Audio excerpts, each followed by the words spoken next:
बिस्मिल्लाहिर्रहमानिर्रहीम। अस्सलाम वालेकुम dear students. Exercise 5.3 question number 2। Question number 2 में वो कह रहा है कि if x plus two is a factor of 3x square minus 4kx minus 4k square. अगर x प्लस टू इस वैल्यू को आप पोलिनामियल कंसीडर करेंगे, पी ऑफ एक्स का नाम देंगे। x प्लस टू इस पोलिनामियल का फैक्टर है, अगर फैक्टर हो तो, या है। अगर फैक्टर है, ठीक है, then find the values of k. तब आप वैल्यू ऑफ के फाइंड कर सकते हैं, ठीक है।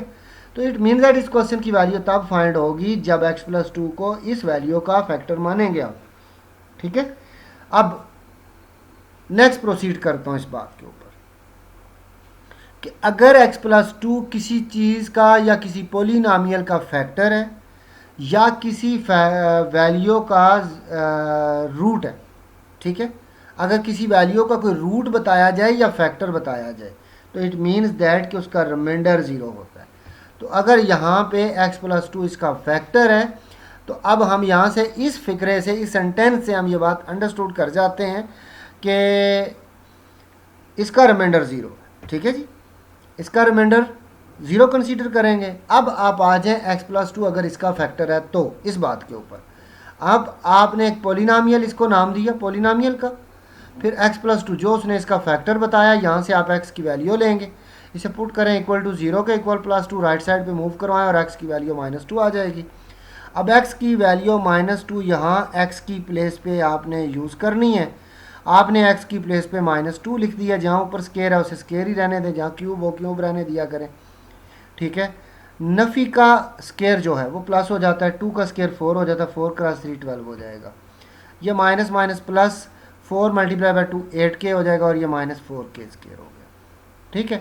अब आपको क्वेश्चन के अंदर आप तय कर चुके हैं कि रिमाइंडर क्या आ रहा है, ज़ीरो। तो ये वैल्यू यहाँ जहाँ पे पी ऑफ माइनस टू था, ठीक है, इसकी प्लेस पे मैंने क्या लिख दिया, यहाँ पे रिमाइंडर आर, ठीक है। क्यों? क्वेश्चन में जब हम वैल्यू यूज़ कर लेते हैं तो एंड पे जो रिजल्ट आता है वो रिमाइंडर कहलाता है। सो इट मीन्स दैट कि इसकी प्लेस पे आप जो रिजल्ट आने वाला है वो रिमाइंडर का है, सो इसकी प्लेस पे आप पी ऑफ समथिंग जो भी होगा आप उसे हमेशा ही रिमाइंडर कंसीडर करेंगे। तो यहाँ रिमाइंडर आ गया। इस रिमाइंडर को लाने के बाद अब हम देखें कि हम इसे कैसे सॉल्व करेंगे, ठीक है। तो आर की प्लेस पे जो का गिवन है हमें, हमने यहाँ पे इस बात से अखज़ किया था कि यहाँ पे ज़ीरो आता है रिमाइंडर, तो सो हमने रिमाइंडर की प्लेस पे ज़ीरो पुट किया। अब हमारे पास कुछ इक्वेशन इस तरह की है। अभी आप इसको तरतीब दे के लिखेंगे तो ये माइनस 4k स्केयर, फिर k की वैल्यू और फिर constant term equal to zero. Right side पे लिखें या लेफ़्ट साइड पे लिखें, क्वेश्चन को कोई फ़र्क नहीं पड़ता।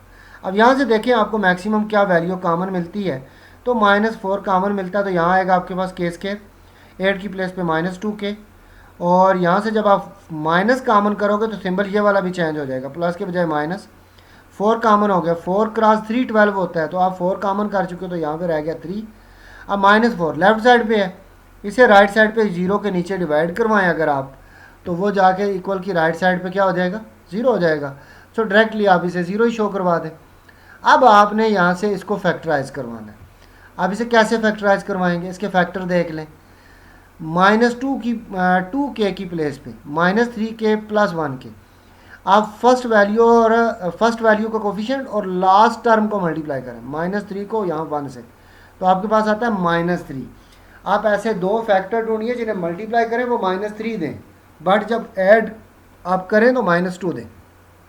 तो ये केस के माइनस 3k प्लस के रखेंगे, माइनस 3k में जब प्लस के करेंगे आप तो माइनस 2k आएगा, लेकिन जब इन दोनों को आप मल्टीप्लाई करेंगे तो ये माइनस 3k आपको रिटर्न 3k के रिटर्न कर देंगे, ठीक है। अब इन फर्स्ट टू टर्म में से आपको क्या कॉमन मिलता है, जी हाँ k कॉमन मिलता है। k कॉमन करिए, k माइनस 3 प्लस इन दोनों से क्या कॉमन मिलता है, जब कोई वैल्यू कॉमन नहीं होती तो फिर आप सिर्फ 1 कॉमन करते हैं। जब आप 1 कॉमन करेंगे तो k माइनस 3 आ जाएगा। इस कंप्लीट लाइन के अंदर से k माइनस 3 कॉमन करेंगे तो आपको मिलेगा k प्लस 1 इक्वल टू 0। आप फर्स्ट फैक्टर भी इक्वल टू 0 पुट करें, सेकंड फैक्टर भी पुट इक्वल टू 0 करें, k माइनस 3 इक्वल की राइट साइड पे आएगा तो प्लस 3, इसी तरह ये प्लस 1 इक्वल की राइट साइड पे जाएगा तो माइनस 1 हो जाएगा। हमारे पास k की दो वैल्यूज़ आ गई हैं और ये हमने क्वेश्चन सॉल्व किया है एक वैल्यू को दूसरी पोलिनोमियल का फैक्टर मान के, एक पॉलिनॉमियल को दूसरी पॉलिनॉमियल का फैक्टर मान के रिमाइंडर ज़ीरो रखा है, क्योंकि जब कोई भी एक फैक्टर, कोई एक वैल्यू सेकंड पॉलिनॉमियल का फैक्टर होती है तो at that time remainder zero होता है। और उसके हेल्प से हमने फिर इक्वेशन को फैक्टराइज किया और फैक्टराइज करने के बाद के की हमें दो वैल्यूज़ मिली।